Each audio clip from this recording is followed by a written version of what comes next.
Thank you for joining me today. It's Brian Gubernick, and welcome to the No Days Off podcast, where we believe that every single day brings a new opportunity to get better. The other day, I found a summer bucket list that Katie, my 12-year-old daughter, had created. And when I found it, I didn't want to be too nosy, but I eventually kind of bumped into her and I said, "Hey, what's up with this bucket list? I want to hear more about this." And she was a little reluctant to share, but after I kind of coaxed her a little bit, she said, "Okay, I'll tell you about it." And so she takes me through this bucket list that she had created for the summer. And she had a few different items. She had actually 50 items on there, so more than a few. But she had things like read a book, jump in the pool with all my clothes on, watch a sunrise, go mini golfing. She had all these different, like, simple, honest, and fun things there.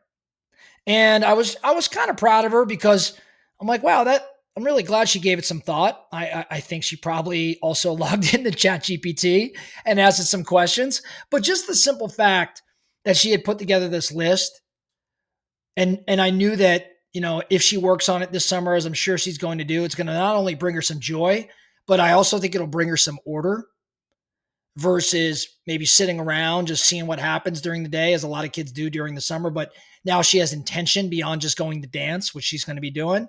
I just really liked that. And it got me thinking. And it kind of made me realize, when's the last time I actually made a list like that? I think as adults, we outgrow summer break. But maybe we shouldn't outgrow this idea of looking forward to fun, ordinary, even memorable things. I think as adults, we fill our calendars. At least I know I do. And those calendars are usually filled with obligations, not with adventures. So we kind of get stuck in default mode. We work, we eat, we work out, we sleep, repeat. And it's almost like we wait for permission to have fun because we got to wait for the vacation or wait for the holiday or whatever it may be. But what if we stopped waiting for the big trip? And I think we started creating small, memorable moments right now. Well, I've had this idea about the 90-day bucket list concept. I want to invite everybody here at the No Days Off Nation to create your own summer bucket list, your 90-day bucket list. Now, this isn't like the traditional lifetime list. This isn't like I'm going to go skydiving or I'm going to see the northern lights or I'm going to go visit southern Italy.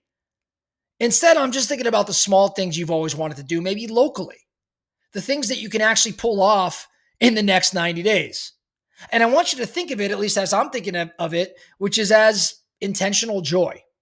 So, for example, maybe it's watch a sunrise with coffee and no phone. Maybe it's take a spontaneous day trip on a Tuesday.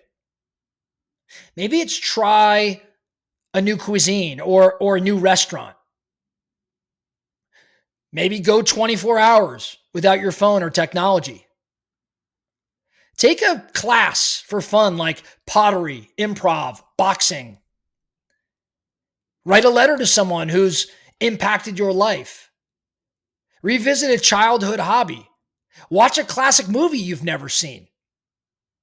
Maybe plan a family, no agenda afternoon. Maybe it's sleep outside or camp in your backyard.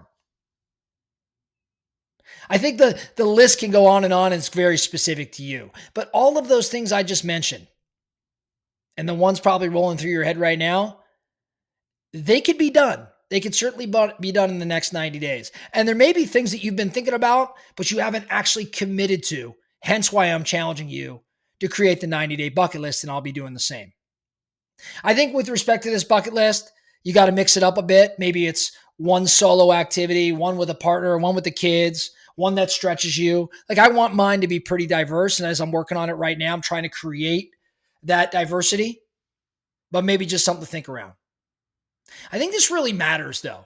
All kidding aside, I know there's lots of joy here and it should be exciting, But I think there's actually deeper benefits, believe it or not. I think when we do this, we start to regain agency a bit over our time, and many of us may have lost control over our time. I think we could stop drifting a bit and maybe start directing.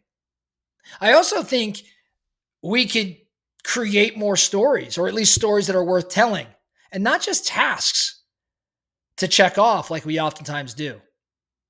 To me, this sort of exercise, as I'm thinking about it, and I think about the 5 types of wealth, I think this builds an emotional wealth of sorts, not just financial wealth. This could build social wealth, not just financial wealth, right? Like there's other components to wealth that are created here. I think for me, as I've been writing my list and working on it, and I'll eventually publish this list just for the heck of it, but I found that it's kind of rekindled some curiosity for me. It's maybe, aimed to be a bit more creative. As I'm writing this, I start to experience some anticipation, and that anticipation is translating into some increased happiness, which is kind of interesting. I'm starting to think, gosh, I'm going to get to play a little bit here and not just perform as I typically look to do.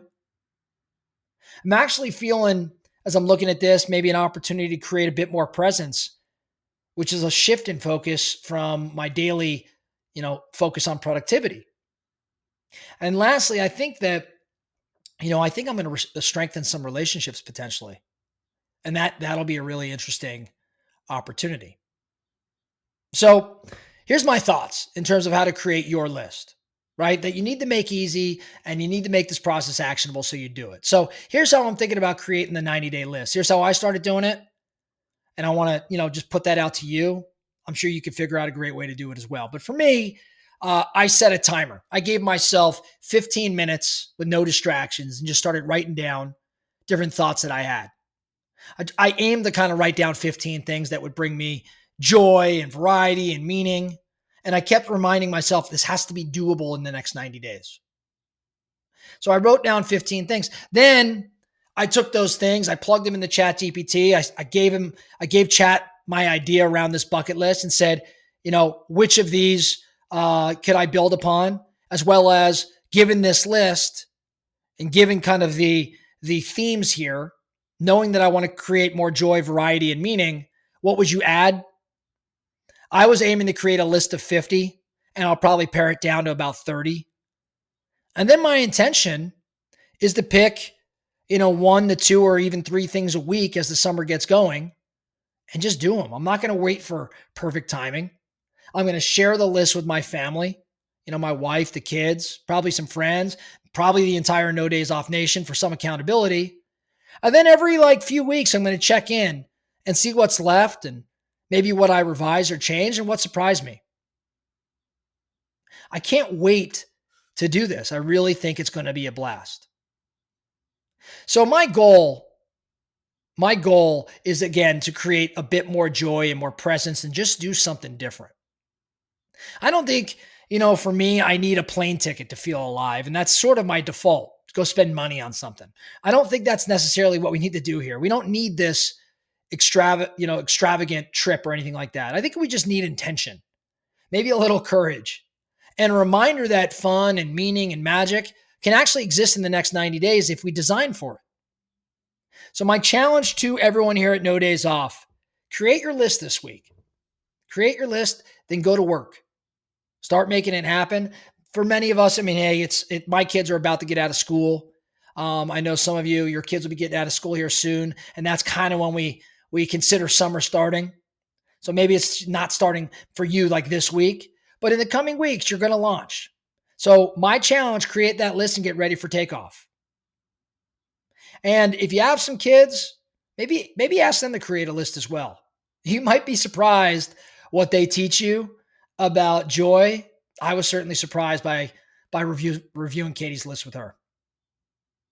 That's all I have for you today in the No Days Off podcast. Thank you so much for listening. And remember, every single day brings a new opportunity to get better. So let's get after it.